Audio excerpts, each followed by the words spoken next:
Tüm strateji sever arkadaşlara selamlar. Bugün Conflict of Nations Dünya Savaşları 3 oyununu inceleyeceğiz. Yaklaşık 3 yıldır oynuyorum. 62 seviyeyim gördüğünüz gibi. Sıklıkla sorulan sorulara cevap vereceğim ve bildiğim kadarıyla bu oyunu sizlere öğreteceğim. Mevcut oyunlarımdan birine girelim. Önce sorularla başlayalım. Eyalet anıyor, şehir anıyor ve eyalet işgal edildi, şehir işgal edildi arasındaki fark nedir? Siz oyuna ilk girdiğinizde, herhangi bir haritayı başladığınızda parlak olarak gösterilen genelde yeşildir. Şu şekilde göstereyim. Yeşil olarak gösterilen noktalar sizin ana yurdunuzdur. İşgal edildi nedir? Adı üstünde işgal ettiğiniz toprak işgal edildi olarak gösterilir. Aralarındaki fark ise şehir ana yurtta ben birlik üretebilirim. Fakat şehir işgal edildiğinde ben birlik üretemem. Örneğin ben Tunus'ta birlik üretmek istiyorum. Bunun için yapmam gereken ek şehir özelliğini kullanarak burada artık birlik seferberliğini gerçekleştirebilirim. Bina inşası yapabiliriz. Bina inşa ederiz. Fakat birlik inşa edemeyiz. Şehir ile eyalet arasındaki fark nedir? Her şehirde kaynak üretimi vardır. Fakat eyaletlerde kesinlikle birlik üretemeyiz. Eyaletlerde kaynak üretimi yoktur. Fakat istisna olarak Tarbes'te var. Sanchon'da var. Ve Hagoeno'da var. Oyundan oyuna, ülkeden ülkeye değişiyor bu. Peki biz şehirlerdeki kaynak üretimini nasıl yükseltebiliriz? Şehirlerde cephane sanayi yükselteceksiniz. Cephane sanayi inşa edin ve yükseltin. Moral de etkiler kaynak üretimini. Morali nasıl yükseltiriz? Görevlendirme ofisi ve hastane, ayrıca yeraltı sığınakları da inşa ederek o şehrin, o eyaletin moralini yükseltmiş oluruz. Eyaletlerde ayrıca farklıdır. Morali yükseltmek için Muharebe Keşif Kolu Sağ Hastanesi inşa ederek bu eyaletin moralini yükseltebiliriz. Kaynak üretimi için eyaletlerde de yerel sanayiler vardır. Yerel sanayilerini inşa edip ve yükselterek kaynak üretimini yükseltebilirsiniz. Diğer bir sorumuz olarak biz düşman toprağını nasıl işgal edebiliriz? Hangi birliklerle? Ya da mesela başınıza gelmiştir. Örneğin Sen fırlatıcısı. Bu zırhlı birlikte toprağa gidiyoruz fakat orayı işgal etmiyor. Sebebi şu.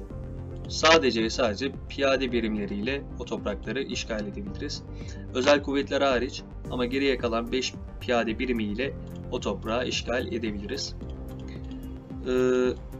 Peki moral ne işe yarar? Moral kaynak üretimi pozitif yönde etkiler. Eğer düşükse de negatif yönde etkiler. Moralin nasıl yükseltilebileceğini sizlere söylemiştim. Moral neden düşer? Moral, eğer siz birden fazla yani çok sayıda ülkeyle savaş halinde olursanız o moral düşer. Örneğin ben 6 ülkeyle, 6 milletle savaş halindeyim.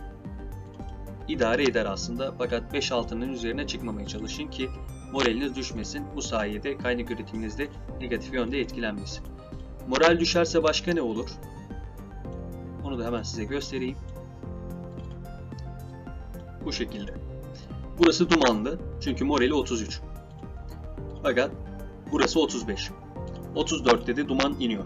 34 olana kadar burada işgal ettiğiniz şehirde bir adet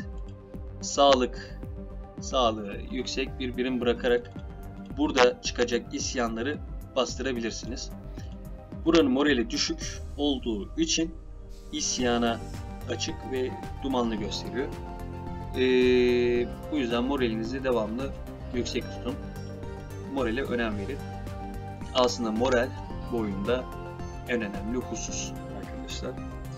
Diğer bir sorumuz da bizim. Yaptığınız binayı yıkabiliriz. Evet, yıkabiliriz. Şöyle bakalım. Örneğin Paris'te ben yanlışlıkla hava üssü koymuşum. Şuraya tıklayarak burayı yıkabilirim. Ambargo nasıl konulur başka ülkeye? Ambargo olarak bir özellik yok. Sabit bir özellik dolaylı olarak var. Siz savaş halinde olduğunuz bir ülke otomatik olarak zaten ambargo koymuş oluyorsunuz. Pazara gelelim. Mesela ben Meksika ile savaş halindeyim. Meksika eğer markete bir teklif koymuşsa alım ya da satım olarak ben bu teklifi görmemiş oluyorum. O da benim teklifimi görmemiş oluyor. Bu şekilde ambargo koymuş oluyoruz. Sıklıkla sorulan sorular bu kadarmış arkadaşlar. Ben kendi bildiğim kadarıyla sizlere birkaç tavsiye vereyim. Her oyuna başladığınızda görevlendirme ofisi, cephane sanayi kurun, ordu üssünüzü kurun. Temel piyade ile başlayın. Temel piyadeyi araştırın. Sonra tüm şehirlerde piyade üretimine başlayın. Oyuna bu şekilde başlayın arkadaşlar. Dikkatli olun. Size birkaç taktik vereyim.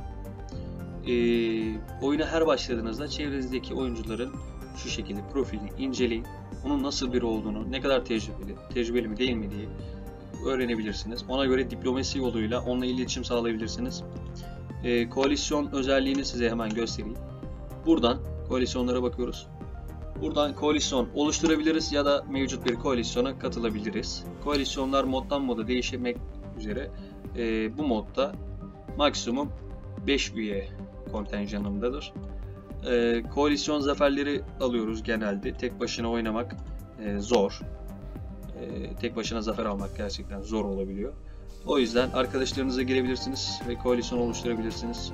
Ya da benim yaptığım gibi farklı oyuncularla anlaşarak, diplomasi yoluyla anlaşarak koalisyon kurabiliriz.